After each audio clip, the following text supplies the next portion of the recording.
Friends, आप सभी का मेरे चैनल में बहुत बहुत स्वागत है। आज मैं आप लोगों को अबाउट टू का यूज बताने जा रही हूँ, क्योंकि बहुत सारे मेरे दोस्त मेरे जो संपर्क में हैं, मैंने देखा है कि उनकी सबसे बड़ी प्रॉब्लम है कि जब वो इंग्लिश स्पीकिंग करते हैं तो अगर कहीं वाला वाली का यूज़ आ गया कि मैं खाने वाली हूँ या मुझे जाना है, मैं जाने वाली हूँ, तो वो इसका इंग्लिश नहीं ट्रांसलेट कर पाते हैं। क्योंकि मेन प्रॉब्लम क्या होती है कि उन्हें पता ही नहीं है कि वाला वाली का इंग्लिश ट्रांसलेशन इंग्लिश में क्या इसका वो अर्थ है। तो आज हम इसी को जानने वाले हैं। ओके, तो जो सबसे पहले मैं आपको बता दूं कि अबाउट टू जो है ये भविष्य में होने वाली घटनाओं के लिए यूज किया जाता है। जैसे मैं खेलने वाली हूँ, तो ये मैं भी खेल तो रही नहीं हूँ, मैं इसे फ्यूचर में करने वाली हूँ। इसीलिए जो भी चीज़ हम भविष्य में करने वाले हैं ना, उसका हमें संदेह हो कि हम करेंगे, तो वहाँ पर वाला वाले या वाले के अर्थ में अबाउट टू का यूज किया जाता है। अबाउट टू का यूज हम प्रेजेंट में, पास्ट में और फ्यूचर में तीनों में कर सकते हैं। ठीक है, हमारा जो हेल्पिंग वर्ब है, एक्सिलरी वर्ब जिसे हम कहते हैं, इट मीन्स कि अगर हम प्रेजेंट की पहचान करें तो हमें पता है कि है हूँ प्रेजेंट की पहचान है, था थे थी पास्ट की पहचान है, और होगा होगे होगी या गागेगी फ्यूचर की पहचान है। तो जो हमारी present simple sentence, past simple sentence या फ्यूचर सिंपल सेंटेंस की हेल्पिंग वर्ब होती है, is, am, are, was, were, will be, shall be, हमें यही हेल्पिंग वर्ब, यही एक्सिलरी वर्ब यूज करनी है। अंतर क्या है कि सिर्फ प्रेजेंट में इज, एम, आर यूज होगा, पास्ट में वाज, वर और फ्यूचर में विल बी, शैल बी, और उसके बाद क्या यूज होगा, अबाउट टू। तो चलिए दोस्तों, अब हम चलते हैं आगे, देखते हैं कि कैसे इसका यूज किया जाता है। जैसा कि मैंने कुछ चीजें लिख दी हैं, पर मैंने ज्यादा नहीं लिखा हुआ है, मैं ज्यादा अपने मुख से एक्सप्लेन करूंगी। तो मैं जो भी एक्सप्लेन कर रही हूँ उसको आप ध्यान से सुनिए, क्योंकि मैंने ज़्यादा कुछ लिखा नहीं है। ज़्यादा लिख दूंगी तो जो मेरा वीडियो हो जाएगा बहुत लेंथी हो जाएगा, फिर बहुत बोरिंग होने लगेगी। ठीक है, तो यहाँ पे देखिए, अबाउट टू का यूज वाला, वाले, वाली के अर्थ में होता है, ये हम समझ गए। अब हम ये सीखेंगे कि अबाउट टू को कैसे हम स्पीकिंग करें, मतलब कि इसका हम इंग्लिश यूज कैसे करें। तो यहाँ पे हमने फॉर्मूला लिख दिया है, इस फॉर्मूले पर ही हम अबाउट टू के सारे ट्रांसलेशन करेंगे। ठीक है, जैसे सबसे पहले अगर कोई भी इंग्लिश स्पीकिंग करना है और अबाउट टू उसमें आ रहा है, मतलब वाला, वाले, वाली आ रहा है, तो सबसे पहले हमें सब्जेक्ट रखना है। अगर प्रेजेंट सिंपल है, प्रेजेंट टेंस में है, तो इज, एम, आर रखना है, और अगर पास्ट में है तो इज, एम, आर नहीं रखना है, हमें विल, वाज या वर रखना है। और अगर फ्यूचर में रहेगा तो विल बी या शैल बी रखेंगे। उसके बाद ये नॉट तो मैंने इसलिए लिख दिया है कि अगर निगेटिव रहेगा तो इन्हीं सभी हेल्पिंग वर्ब के बाद जस्ट हम नॉट लगा देंगे, पर निगेटिव नहीं है तो कोई मैटर नहीं करता। उसके बाद हम अबाउट टू लिखेंगे।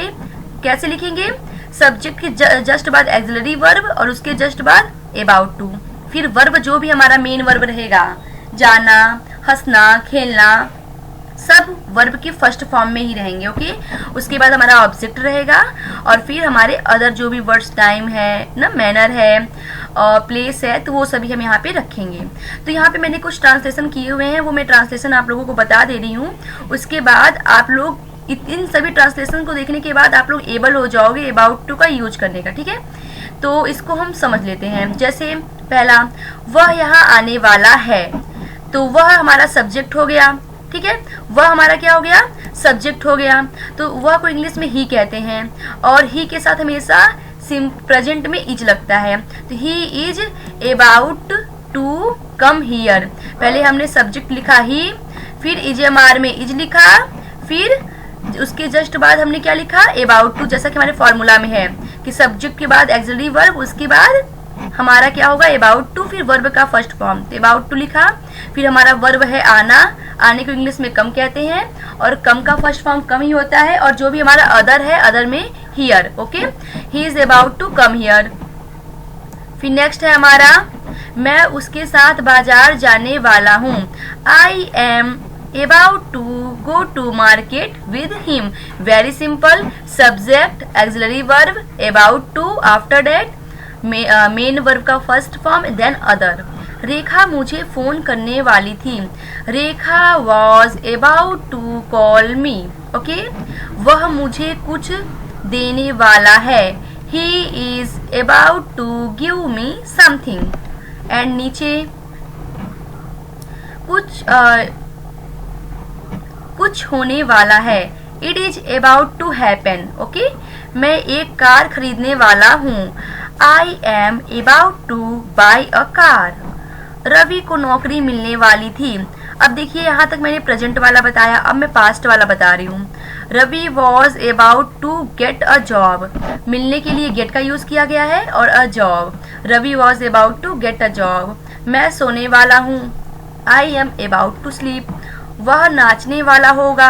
अब होगा होगी गागेगी आ गया, future simple. Okay, he will be about to dance.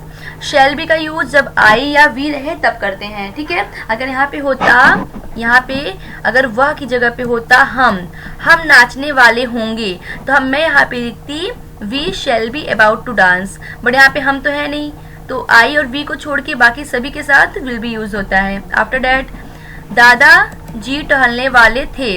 Grandfather was about to for a walk. तुम्हारा दोस्त हमें एयरपोर्ट पर मिलने वाला होगा। Your friend will be about to meet at the airport. Meet हमारा मेन वर्ब है, अबाउट टू के बाद आया है। Okay, your friend will be about to meet at the airport. Radhika kitchen में खाना पकाने वाली होगी। Radhika will be about to cook the food in the kitchen. Okay, food के पहले हमेशा द यूज किया जाता है। एंड आफ्टर दैट रोहन अपनी पढ़ाई पूरी करने वाला होगा। Rohan will be about to complete his study. तो ये दोस्तों आप लोगों को मैंने अबाउट टू के जो असर्टिव इट मीन्स जो पॉजिटिव सेंटेंस है मैंने बता दिया है। अगर यहीं पे कहीं आता, यही अगर ये सेंटेंस होता कि रोहन अपनी पढ़ाई पूरी करने वाला होगा, ये ना होता, बल्कि ये होता कि रोहन अपनी पढ़ाई पूरी नहीं करने वाला होगा, मतलब नहीं शब्द आ जाता। तो जैसे कि मैंने यहाँ पे आपको बताया है कि जस्ट एक्सिलरी वर्ब जो मेरा है, एक्सिलरी वर्ब के जस्ट बाद हमें क्या लगाना था, नॉट। तो जब भी किसी भी सेंटेंस में वह मुझे कुछ देने वाला नहीं है, तो यहाँ पे he is just is am are के बाद नॉट लगा दो और बाकी सब वही रहेगा। अगर ऐसे ही वाज वर्ब में होगा ना, तो वाज वर्ब में जैसे विल में होगा, he will not be about to dance, क्योंकि जो वी है वो हमारा एक्सिलरी वर्ब तो है नहीं, विल हमारा एक्सिलरी वर्ब है, तो इसके बीच में लगेगा। और अगर पास्ट होगा तो वाज के जस्ट बाद लगेगा, ठीक है। और बाकी सारी चीजें सेम रहेंगी। तो मैंने ऐसे आपको पॉजिटिव और निगेटिव बता दिया है। अब नेक्स्ट वीडियो में मैं आपको इंट्रोगेटिव जितने टाइप्स के होते हैं उसका अबाउट टू का यूज बताऊंगी। तो आप आशा करती हूँ कि आपको मेरी वीडियो पसंद आई होगी, और आगे और वीडियो देखने के लिए मेरे चैनल को लाइक, शेयर एंड सब्सक्राइब कीजिए। Thank you very much video को देखने के लिए।